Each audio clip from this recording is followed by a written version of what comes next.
Está pronta a proposta que regulamenta os direitos das domésticas. O projeto agora começa a tramitar no Congresso.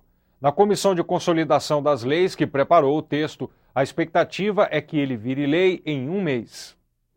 O presidente da comissão, o deputado Cândido Vacareza, e o relator, senador Romero Jucá, entregaram ao presidente Renan Calheiros o texto que deve ser votado nesta quinta-feira.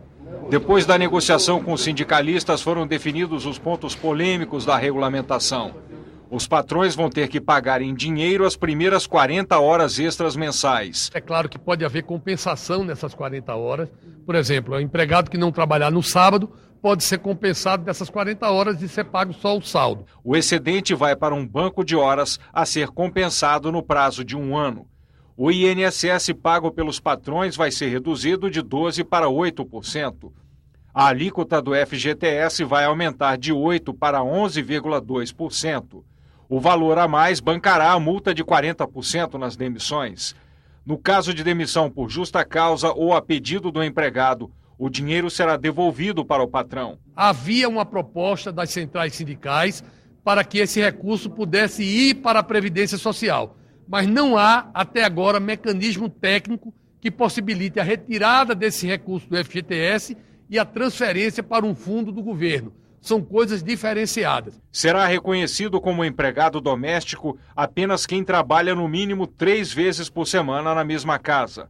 As férias poderão ser divididas em até 2 períodos. Nós vamos partir para o debate na comissão e depois no plenário da Câmara e do Senado, conscientes de que os parlamentares vão poder apresentar emendas e nós vamos poder melhorar ainda mais a proposta. Minha avaliação é que nós concluiremos na Câmara e no Senado antes do recesso de julho. Acho que até o dia 5, 10 de julho está concluído o processo de discussão desse tema.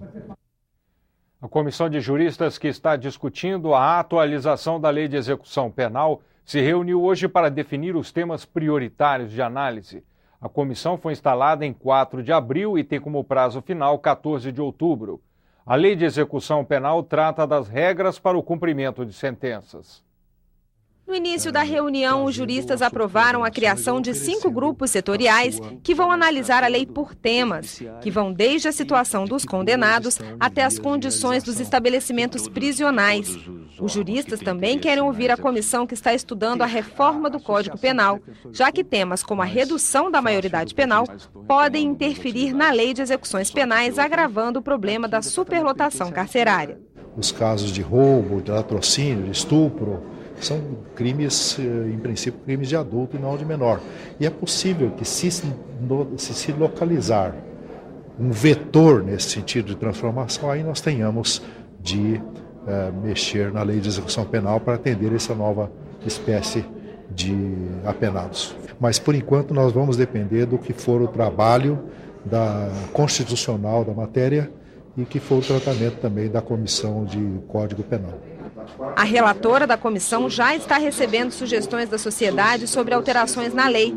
As principais tratam da dignidade do preso e também sobre o controle dos benefícios que eles possuem, que muitas vezes não são respeitados.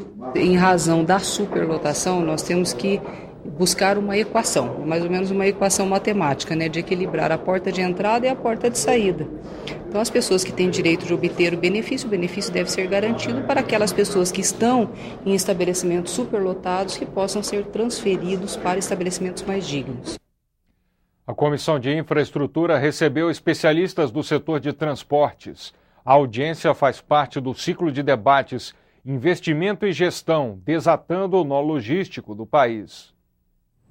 Estradas esburacadas, aeroportos congestionados, portos sem estrutura. São algumas das dificuldades que o Brasil enfrenta quando o assunto é infraestrutura de transportes. A baixa qualidade do setor coloca o país numa situação desconfortável. Pesquisa do Fórum Econômico Mundial, divulgada em setembro de 2012, mostrou que o Brasil ocupa a 107ª posição entre 144 países. Não podemos mais ser amadores na condução das questões de transportes. São questões complexas que requerem alto nível e sofisticação na análise e na solução. A malha rodoviária brasileira é uma das maiores do mundo. No entanto, só 12% estão pavimentados, contra 99% na Espanha, 48% na Índia e 26% na Argentina. Pior, o que está construído é de má qualidade. Faltam recursos e, principalmente, planejamento. Se nós direcionarmos adequadamente os recursos, nós podemos ter um incremento do ponto de vista de eficiência. A baixa qualidade da infraestrutura afeta a indústria. A soja brasileira, por exemplo, é mais barata do que a norte-americana. Mas enquanto lá são necessários $56 para transportar 1 tonelada do grão, aqui o custo é mais do que o dobro, $127 por tonelada. A competitividade do produtor brasileiro ou de qualquer mercadoria brasileira fica perdida realmente na nossa logística, né? A situação é ainda mais alarmante quando se analisa o setor portuário. É por isso que Wagner Cardoso, da Confederação Nacional da Indústria, defendeu a aprovação da MP dos Portos durante a audiência pública na Comissão de Infraestrutura. Ela acaba com a distinção de carga própria e de terceiro, promove importantes atualizações na regulação dos portos.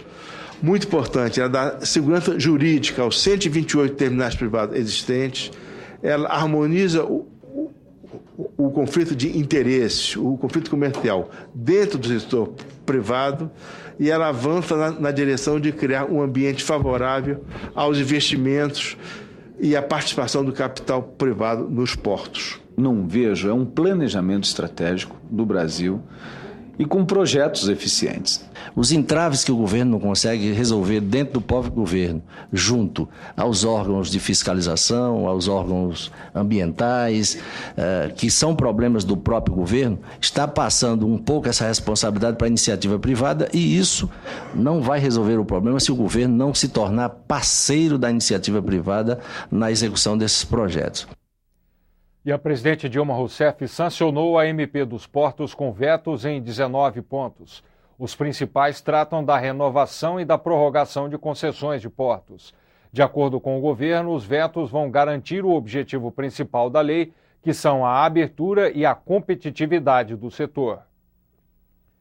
A Comissão de Desenvolvimento Regional aprovou propostas sobre a segurança de edificações urbanas e infraestrutura básica das vias públicas.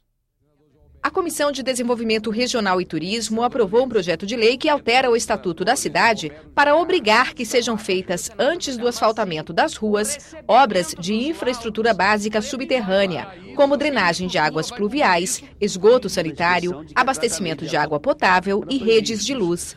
O projeto do senador Assir Gurgax também proíbe a concessão de financiamento federal a obras municipais que não sigam essa determinação.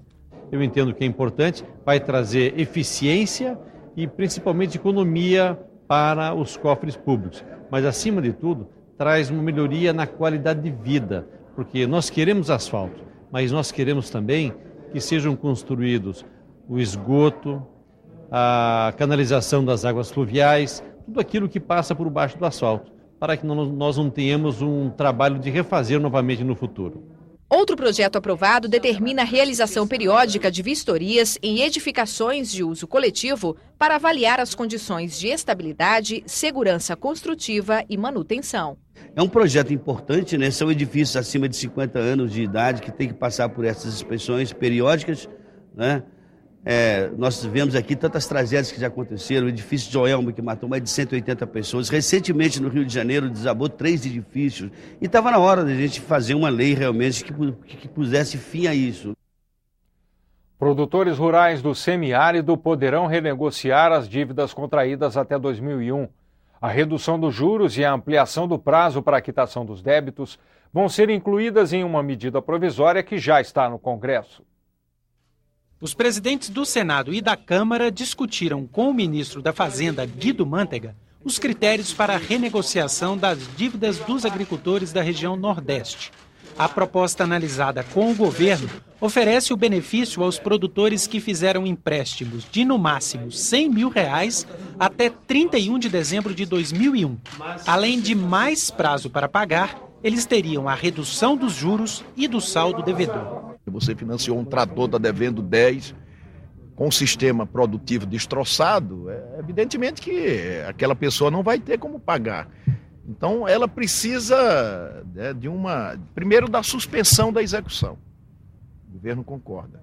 Segundo, de condições para a renegociação da dívida.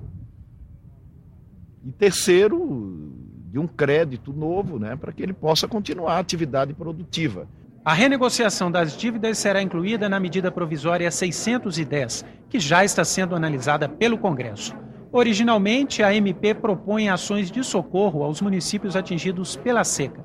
O relator, senador Eunício Oliveira, acredita que é possível ampliar o alcance da medida, já que a presidente Dilma Rousseff anunciou a liberação de mais recursos para os agricultores do Nordeste. É preciso que a gente proteja esse homem para que ele permaneça no campo. Eu tenho prazo nessa medida provisória para até agosto, mas eu não vou esperar. Eu quero antecipar, até porque para que o Banco do Nordeste, para que os bancos possam suspender essas ações, as cobranças, é preciso que você tenha um instrumento legal. Na página da TV na internet você pode rever as principais reportagens desta edição. O Jornal do Senado termina aqui. Boa noite e até amanhã.